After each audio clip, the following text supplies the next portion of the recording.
my girlfriend asked. Why doubt me if you love me?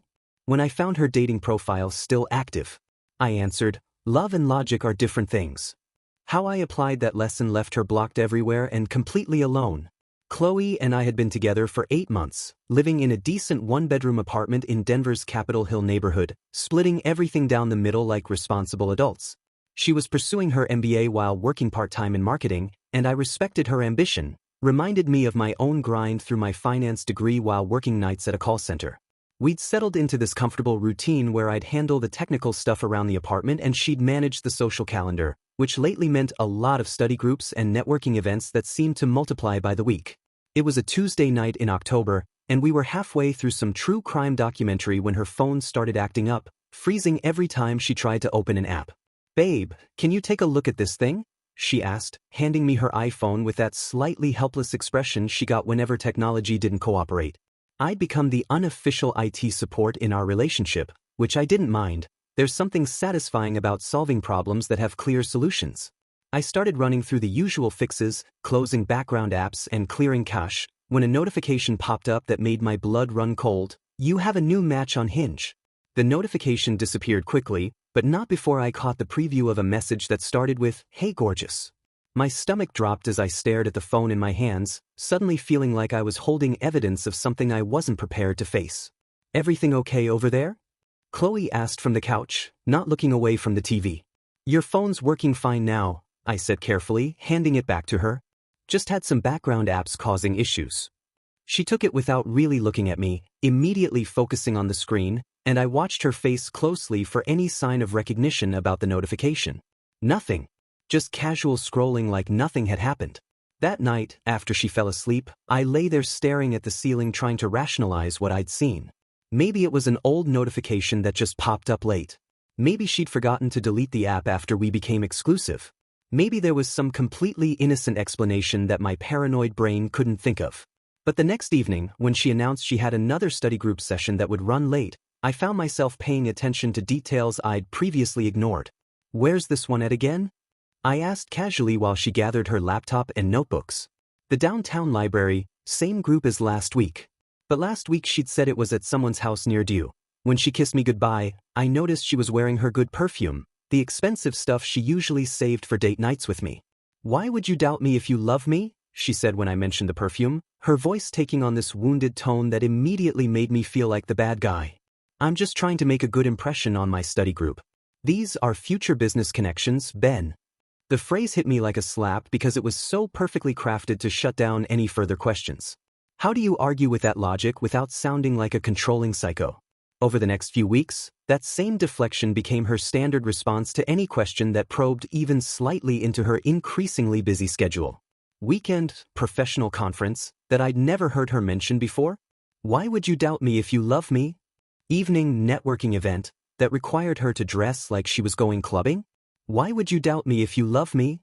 It was like she'd found this magical phrase that could end any conversation by making me the villain for even asking. The worst part was how effective it was. I'd immediately feel guilty for being suspicious, like loving someone meant turning off your brain and accepting everything at face value. But my brain doesn't work that way, never has, and the more she used that deflection, the more my analytical mind started cataloging inconsistencies that didn't add up to the picture she was painting. After 3 weeks of the same deflection pattern, I started doing what I do best, treating the situation like a data analysis problem that needed solving with methodical investigation. I began keeping a simple note in my phone, tracking the details of her stories alongside verifiable facts, the same way I'd track discrepancies in financial reports at work. The results were more disturbing than I'd expected. She'd mentioned studying at the Auraria campus library twice, but when I checked their hours online, they'd been closed for renovations both nights she claimed to be there. Her study group leader, Jennifer, supposedly worked at a major consulting firm downtown, but LinkedIn showed Jennifer was actually a yoga instructor in Boulder with no MBA program listed anywhere on her profile. The business networking mixer she attended last Saturday was supposedly hosted by the Denver Chamber of Commerce, but their website showed no events that weekend, and their social media had been quiet for days. Each inconsistency felt like a small crack in a foundation I'd thought was solid, and the more I investigated, the wider those cracks became. The breaking point came when she showed me a group photo from her latest study session, proudly pointing out her classmates, who were apparently forming study partnerships for their capstone projects. I recognized one face immediately. It was Marcus, a guy I'd seen at our neighborhood gym who definitely wasn't in any MBA program because he'd mentioned being a bartender at that upscale place downtown. Another face belonged to someone whose Instagram I'd seen through mutual friends, a server at a restaurant who posted constantly about his shifts and side hustles, nothing about business school. When I reverse searched the image, it led me to a stock photo site titled, Young Professionals Networking Event, and suddenly the pieces clicked into place with horrible clarity. "Chloe," I said that evening, my voice steadier than I felt, "I need to ask you something about your MBA program." The way her face changed, just for a split second before she composed herself, told me everything I needed to know. "What about it? You know how stressful this semester has been. What's the name of your capstone advisor again?"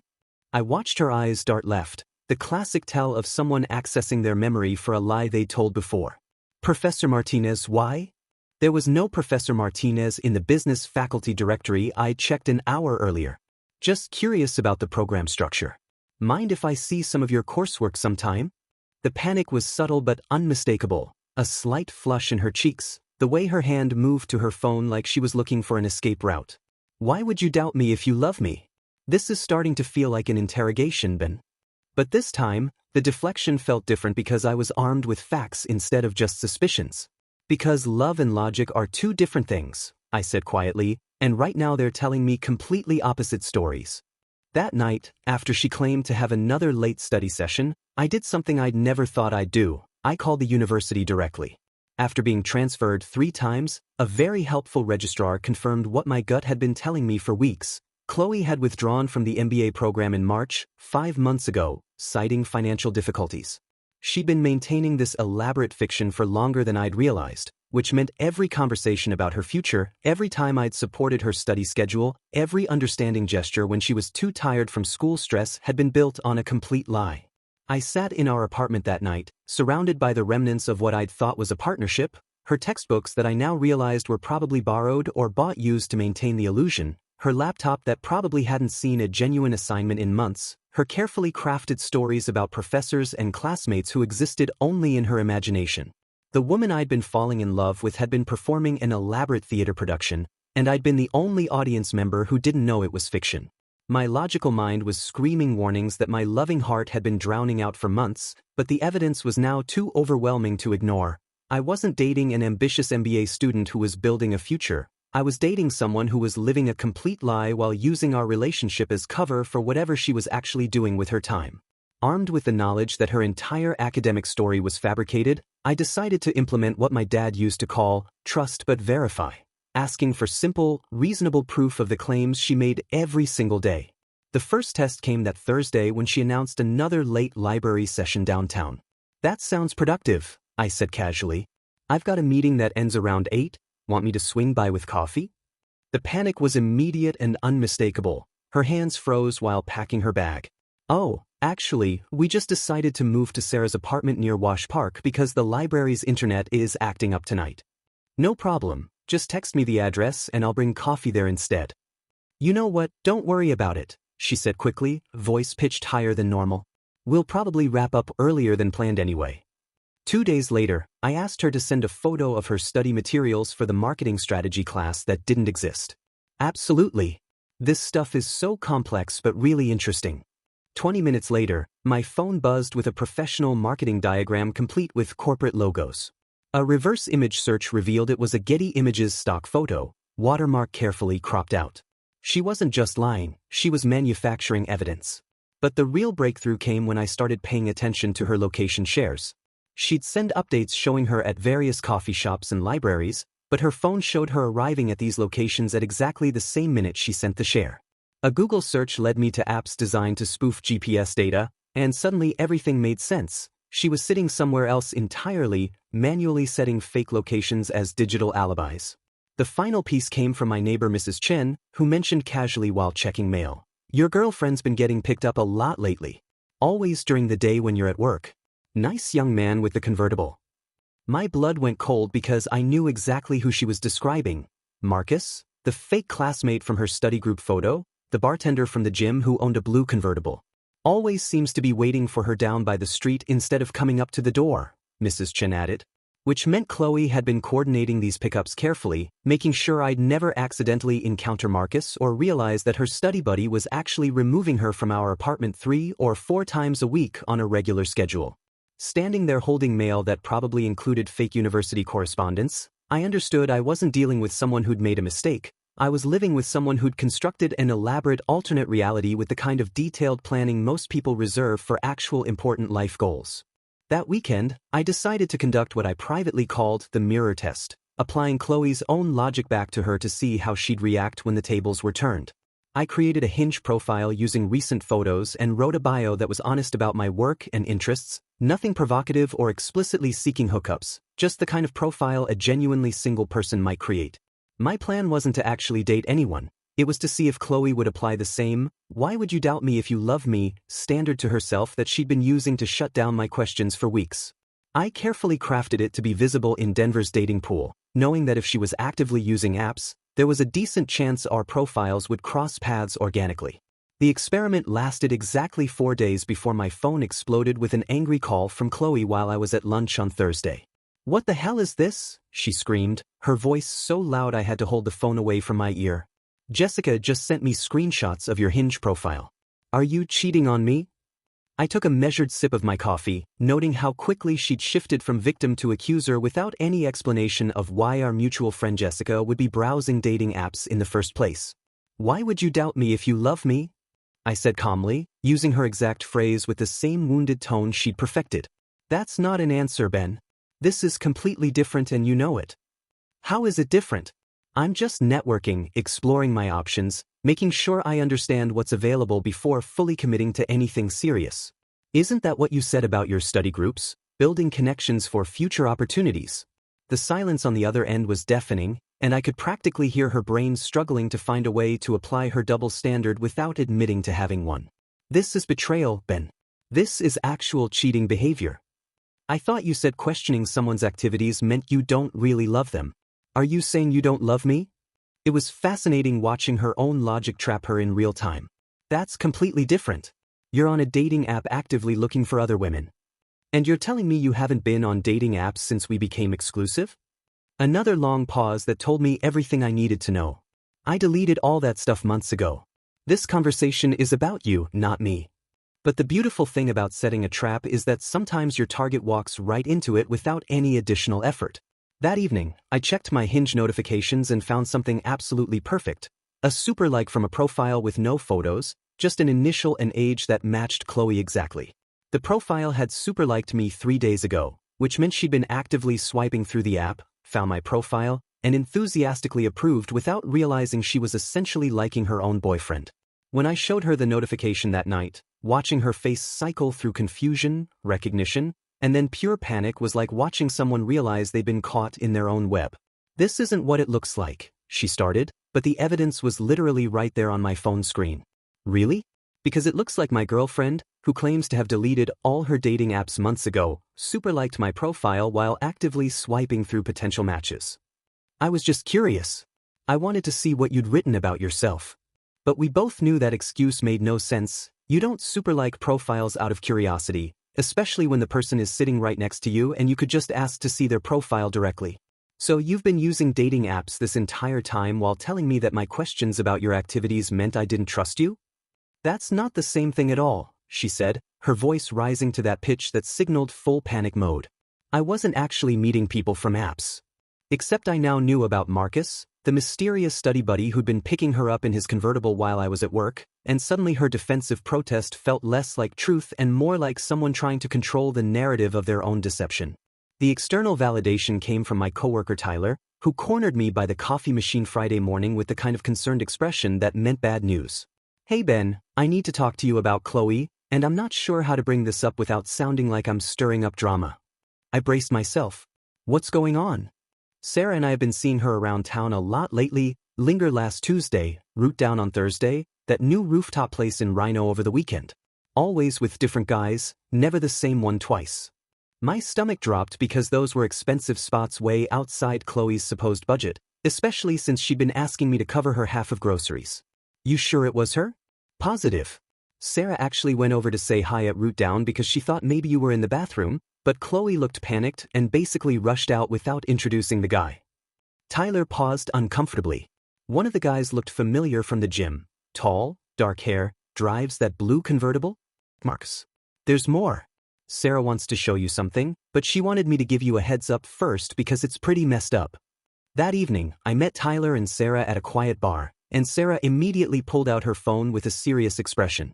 I've been following Chloe on Instagram, but last week I accidentally discovered she has a second account. She turned her phone toward me, and I found myself staring at a profile that was definitely Chloe but looked like a completely different person. The bio read, "Living my best single life in Denver, 2 hearts DM for collaborations," and the photos were thirst traps and lifestyle shots showing someone with way more money and freedom than my girlfriend supposedly had. Expensive restaurants I'd never been to, spa days, designer shopping hauls. This was posted 2 days ago, Sarah said, showing a bikini photo at a rooftop pool party captioned, "Exploring my options before settling down winking face #single-life." The timestamp was Wednesday evening while she'd supposedly been at study group. But wait, it gets worse. She's been answering follower questions about her dating life. Sarah clicked through story highlights where someone had asked, "Are you single?" And Chloe had responded that she was technically living with a guy but he's more like a controlling roommate than a boyfriend, and was exploring her options before making any serious commitments because life is too short to settle. Another story showed her saying she wasn't looking for anything serious because she was having fun figuring out what I actually want instead of what other people think I should want. Freedom feels amazing. I sat there watching my entire relationship recontextualized through Chloe's alternate persona where I wasn't her boyfriend. I was her controlling roommate she planned to escape as soon as she found something better. The most crushing part wasn't even the deception. It was realizing that while I'd been falling deeper in love with someone I thought was building a future with me, she'd been actively presenting our relationship as a temporary inconvenience to be endured until she could upgrade to someone more worthy of the lifestyle she felt entitled to live. That weekend, I did what any good financial analyst would do when facing a complex fraud case. I began systematically documenting everything with the kind of methodical precision I used for client portfolios. I created a private folder on my laptop and started gathering evidence like I was building a case for the SEC. Screenshots of her active dating profiles, including timestamps showing recent activity. Photos I took discreetly of Marcus picking her up from our building, his license plate clearly visible. Records of every fake location claim cross-referenced with actual business hours and verifiable facts.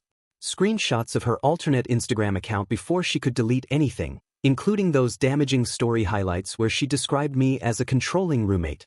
I even started documenting the fake university correspondence that had been arriving at our apartment, taking photos of envelopes addressed to her from institutions she'd never actually attended.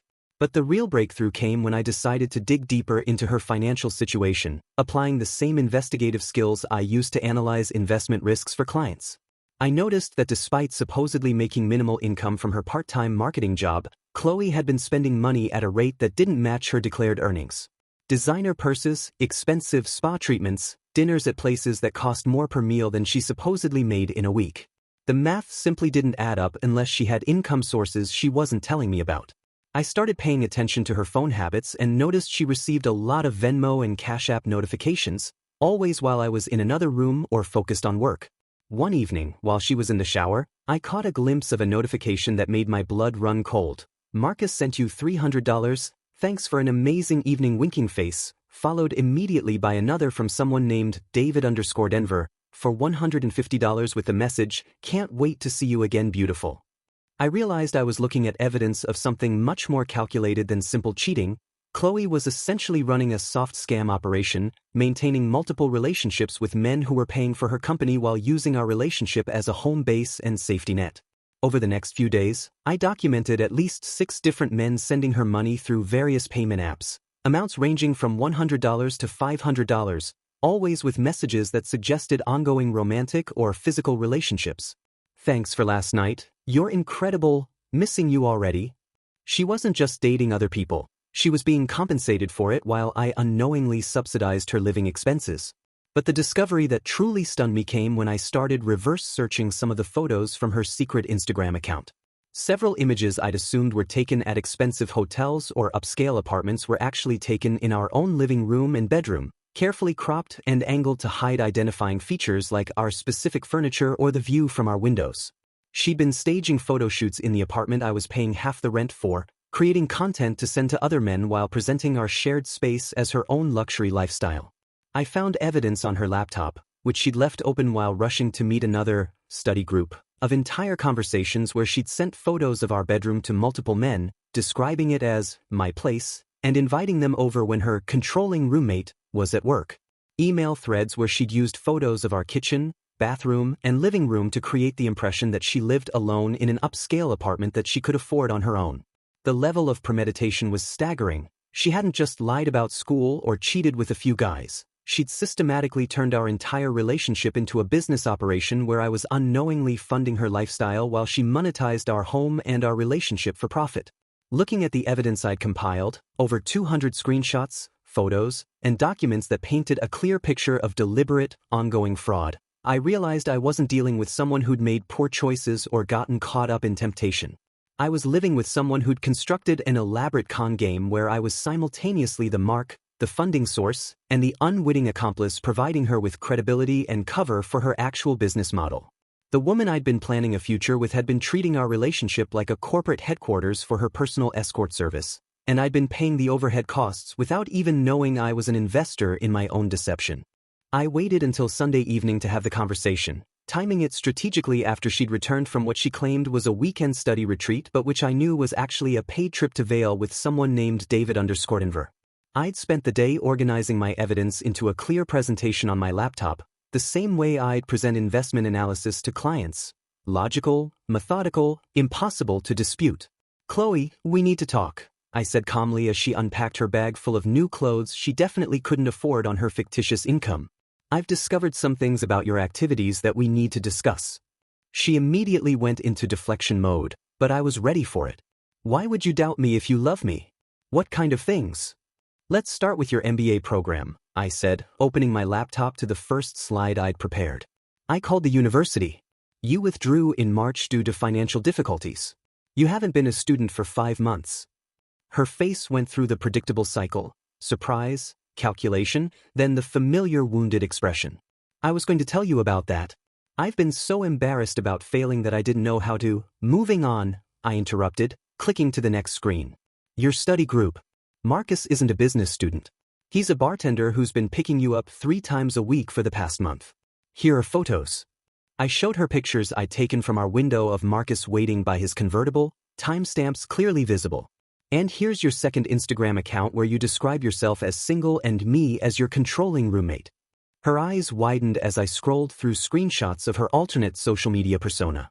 "Ben, let me explain. I'm not finished. Here are records of payments you've received from at least 6 different men over the past month, totaling approximately $2,400 in what appear to be payments for companionship services."